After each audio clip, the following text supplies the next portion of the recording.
about the pathogen spreading through Mother Base. You've seen everything we've got on the outbreak. What's your opinion? Textbook symptoms of vocal cord parasite infestation. And judging from this casualty list, it is the Kikongo strain, meaning a breed of parasite that triggers symptoms upon detecting pronunciation specific to Kikongo. So our Kikongo-speaking staff are at risk? Quite so. He's right. All the victims do speak Kikongo. So they can survive if they just use another language? There is no guarantee. You're only dealing with the Kikongo strain. Other language strains may be present. You well know he was teaching them languages from all over the world. The Devil's House. Nzoya Badiabulu. There is no way to know how many strains he has at his disposal. So how do we keep them from becoming symptomatic? You mentioned using microbes. Use this. A type of Wolbachia. Introduced to a sample of the parasite. Wolbachia? A parasitic bacteria that colonizes the parasites, turning male to female and preventing copulation. You must cultivate more. What have you done with the infected bodies? Cremated to stop the spread of infection, but we did keep a few for study. Good. Take this sample, grind it to a pulp, and introduce it to the larvae now nesting in the dead. The Wolbachia will multiply rapidly within those larvae. They're soldiers, not some petri dish. Conventional cultivation methods will take too long. Extract the Wolbachia from those larvae and vaccinate your men. Kikongo speakers first. This is the fastest, surest way. No one is to speak a word of Kikongo until the Wolbachia are safely inside them. I will instruct your medical staff in detail on site. You have the appropriate facilities. Yes, but do not worry. I made a pact with your Bete Holone on the honor of the Dene. I speak no lies. Keep an eye on him. Will do. Follow me. I'll take you to the medical team. Now, we must wait for the Wolbachia to multiply in the larvae. How is the disease transmitted? If it's carried by insects or rodents, then... There is no intermediate host. So... The vocal cord parasites lay their eggs in the larynx of the host. Most hatch and migrate to the lungs, but some are transported to the mouth through ciliary movement, mixing in with saliva. Saliva. Droplet transmission. Sneezing, coughing.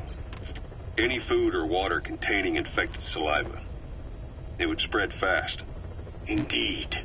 And when the larvae migrate to the lungs, symptoms can resemble the early stage. Your Wolbachia stopped the infection all right, but I still don't get it. How can it... About this OKB-0 Emmerich was talking about. Its location and features match the citadel in the mountains northeast of the Soviet base camp. Built during the time of Alexander the Great, it was left in ruins following one of Genghis Khan's campaigns. Its occupants changed time and again due to war, and it was expanded on more than one occasion. Ultimately, it fell into the hands of the Soviet philosophers. The Soviet army was using it as the headquarters of its Afghan invasion force. But it would seem that Skullface's connections with the philosophers gave him license to develop Sahelanthropus there. And that's what Emmerich was doing at the place, before he got the axe. But OKB is a designation the Soviets use for weapon design bureaus. There's no way they'd have one of those in Afghanistan. And, in principle, the numbers that follow OKB are always integers above 1. There is no 0. Perhaps this was a secret facility of the Soviet and Chinese philosophers dating back prior to World War II.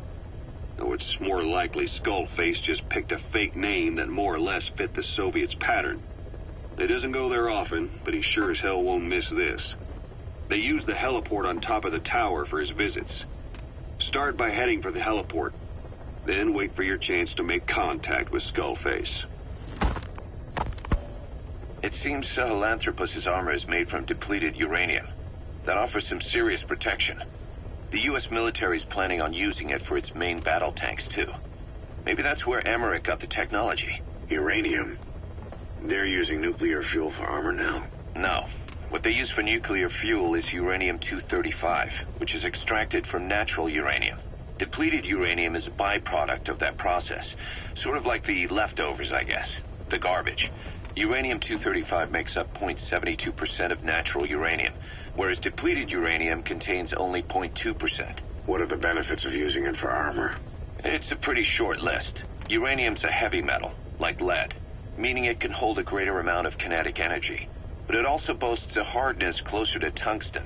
That makes it an ideal material to use for, say, armor-piercing ammunition penetrators. But it's not the best choice for armor. Its volume is less than that of ceramics, but for an equal weight, you could end up with less protection. So why use it then? According to Emmerich, it came down to him being unable to source ceramics technology from a manufacturer. Plus, given that it's an upright walking vehicle, he wanted to reduce the bulk of certain areas. Despite all that, depleted uranium still makes for some tough armor, and Emmerich says it's been proven in live fire tests. It stops most Soviet tank shells.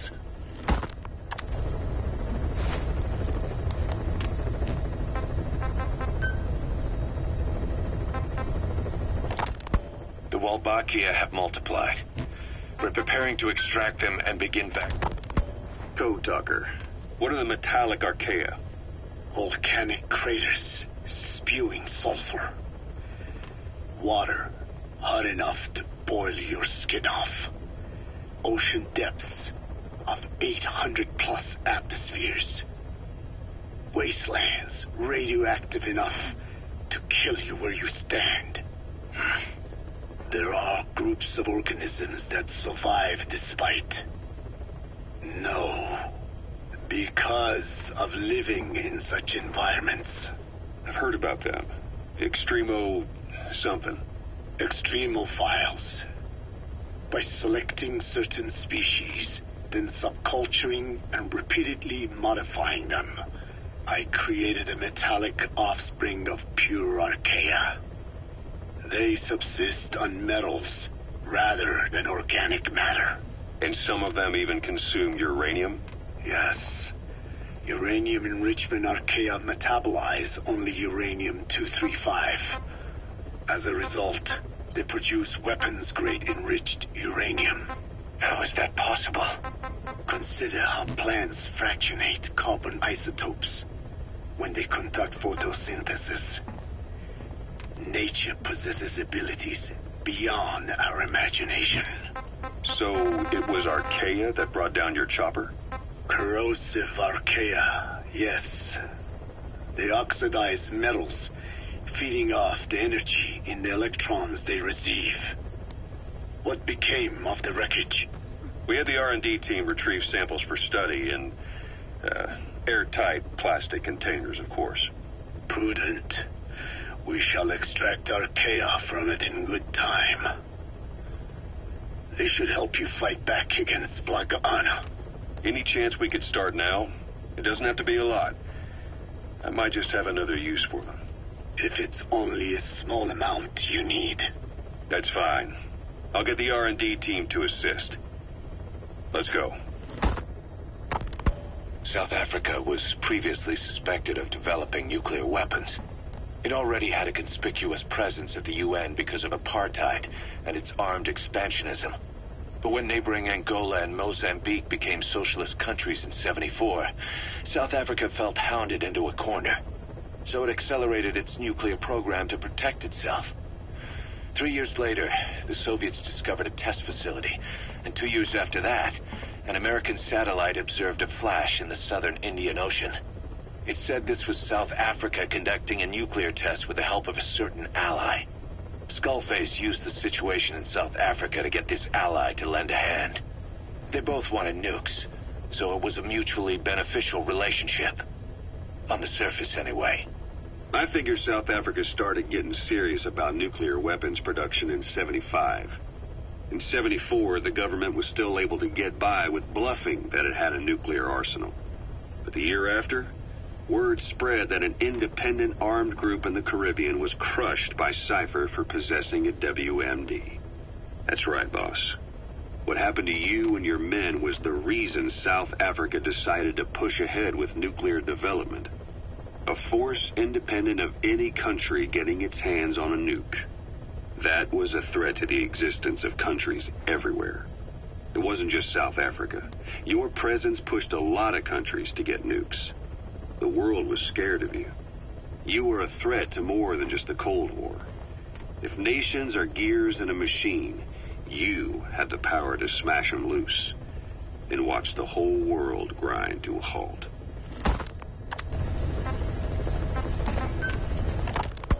Emmerich uses externally powered legs of his own design. It's bionics technology, a product of the U.S. military's failed attempt to develop a powered exoskeleton. All the wearer has to do is apply a little force, and the actuators continue the movement in that direction. But his legs are unique. Instead of using a hydraulic mechanism, the actuators run off metallic archaea. That increases the actuator's reaction speed and also enables him to lock and release the joints at will. The legs are a nifty little gadget, but they have two clear weaknesses. First, they're dependent on external power, maybe because he built them knowing he couldn't leave his lab. There's no internal battery. That's why they won't work if they aren't plugged in. Second, and this is more than just a weakness, the legs are directly connected to his bones. Could be to minimize signal loss and the orders output to the legs and the drive response from them. Either way, Emmerich has used bolts to attach load-bearing parts directly to his femurs, probably by mimicking surgical treatment for compound fractures and the like. But the end result is those legs and his body are fused together, and that appears to be how he's able to move them so precisely. But that also means that any shock to the legs would be delivered right to his bones by way of those bolts. The same is true if he encounters the corrosive metallic archaea. If the corrosive archaea ate into the exposed bolts, they'd reach the endoskeleton parts and eat through them too in the blink of an eye. The doctor's bones are full of holes to accommodate all the bolts. They're like sponges. If he were to lose the reinforcing parts, even the tiniest bit of force or weight would snap his bones. So when I dangled those corrosive metallic archaea in front of him, he realized straight away what would happen. Life wouldn't be worth living if he lost those legs of his. I'd bet that is what the doctor fears the most. I just helped him imagine what it would be like. Thanks to that, I got the information we needed without either of us getting hurt. You know how he is.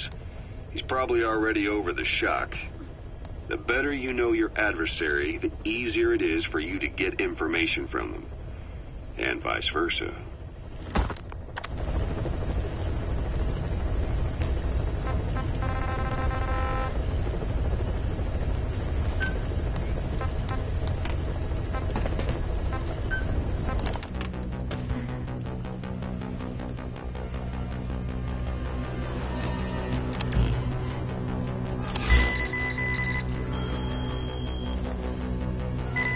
Looking out a dirty old window, temple of a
That's where Skullface is keeping Sahelanthropus before setting it loose in Afghanistan.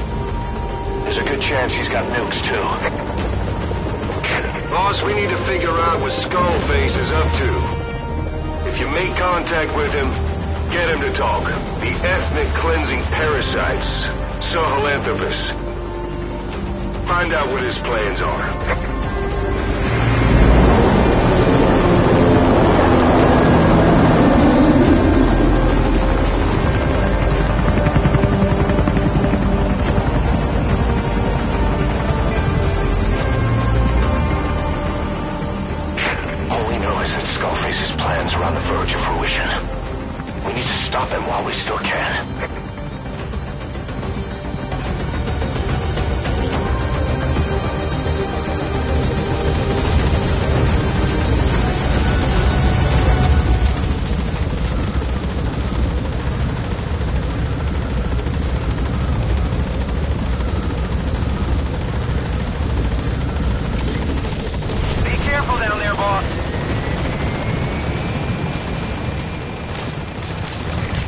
Soldiers in that area are all dead.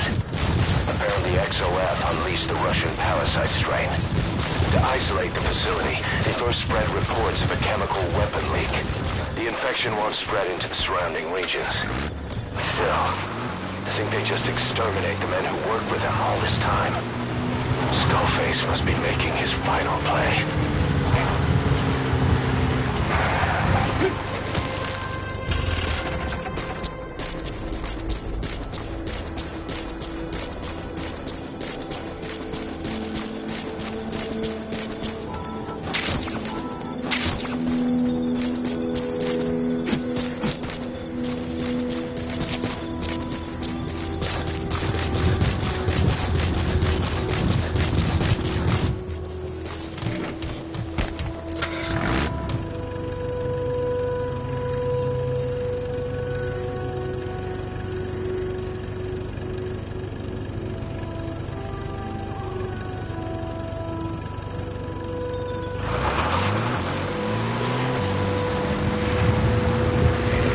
Snuck into the cargo on board the chopper. His idea of an escape attempt? Who can say? We'll think of how to deal with him later. Snake, do you read me? I know more than anyone about OKB-0 and Sahelanthropus. Boss, I've made up my mind. I want to be of use to you, not him. Let me work to pay for what I've done. I'll prove it, that I've always been your ally. Boss, I'll be focused on coordinating back up here at Mother Base. Chain of command is still in place. Miller as usual. Skullface is in OKB-0. Start by making contact with him. The facility itself is under the control of XOF, Cypher's Strike Force. We have no hard data on their force strength, so your judgment in the field will be key. Boss, we're finally here. Find Skullface. Take everything from him. Over here! Understood! Find the enemy sniper and take him out! Out!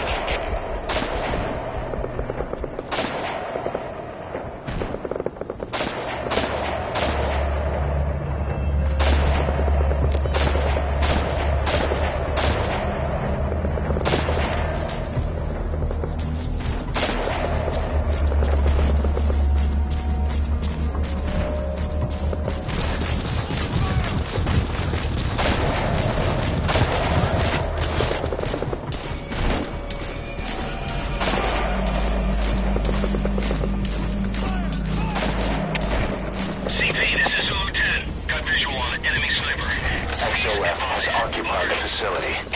Skullface must be close. Lay down suppressing mortar fire on the target. Out!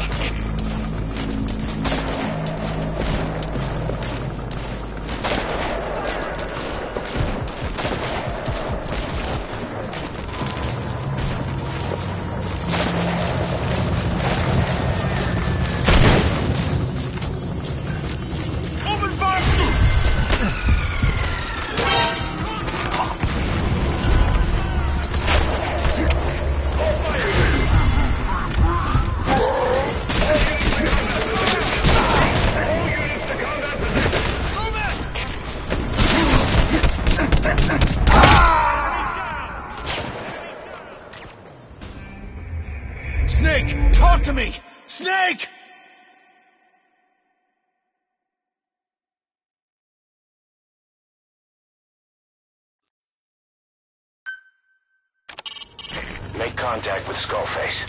Head for the silo at the facility's northernmost point.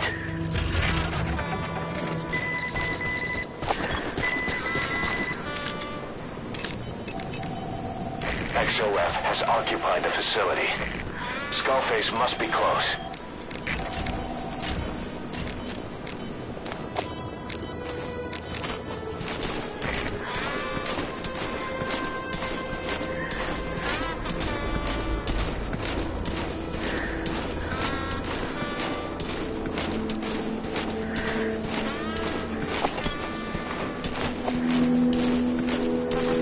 Begin cover fire.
Coming too.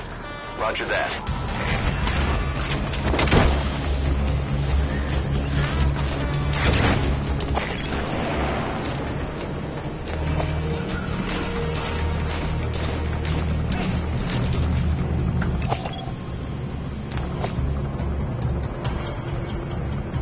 Cover me.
Understood. Make your check, but proceed with caution. Out.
Roger that.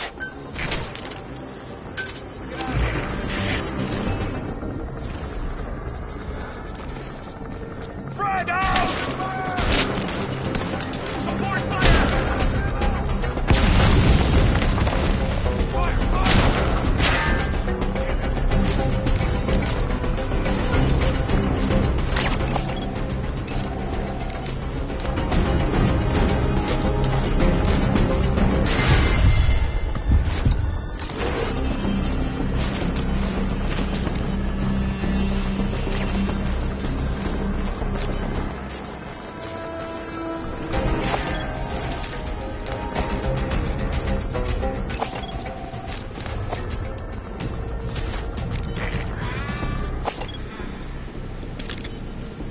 Fire!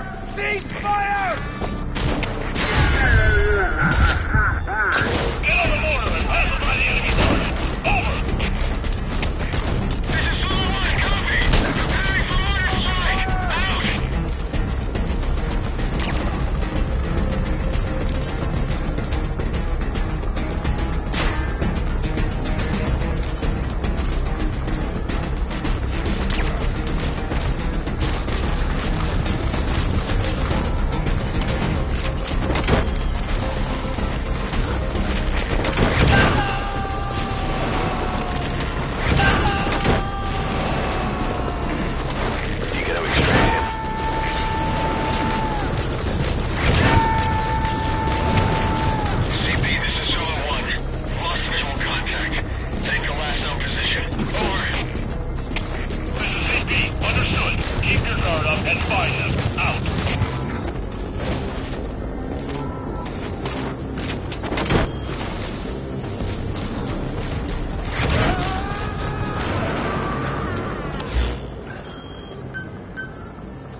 Subject on board.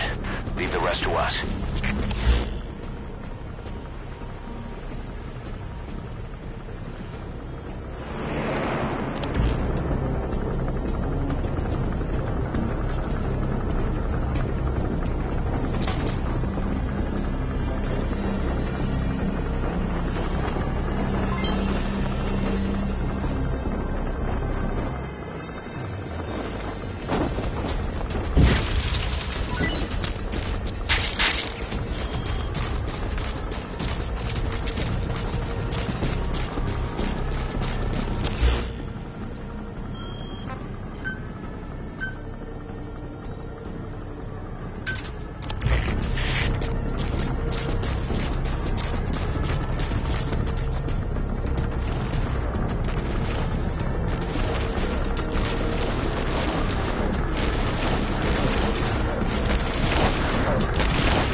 go? Still all quiet at the silo.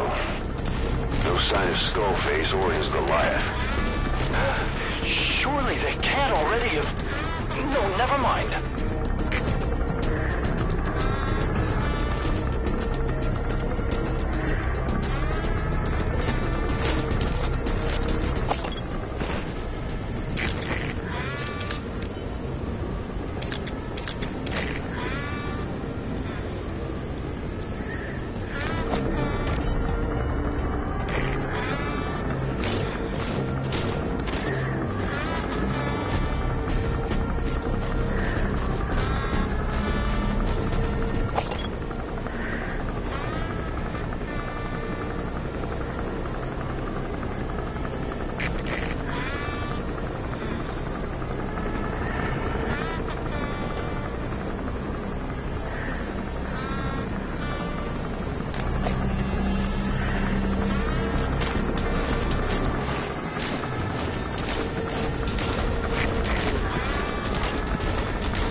Fire at will.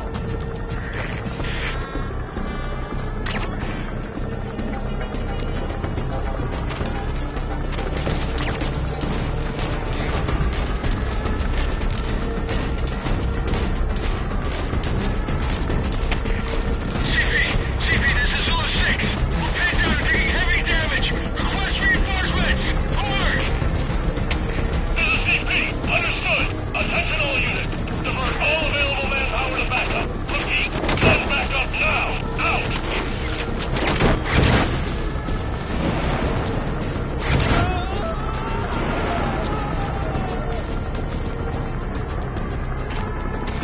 You gotta extract him.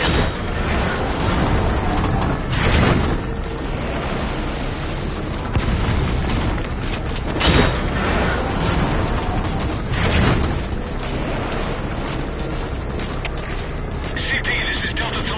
Lost visual contact. Heading to last known position. Over. This is CP. Understood. Investigate the area, but stay alert. Out.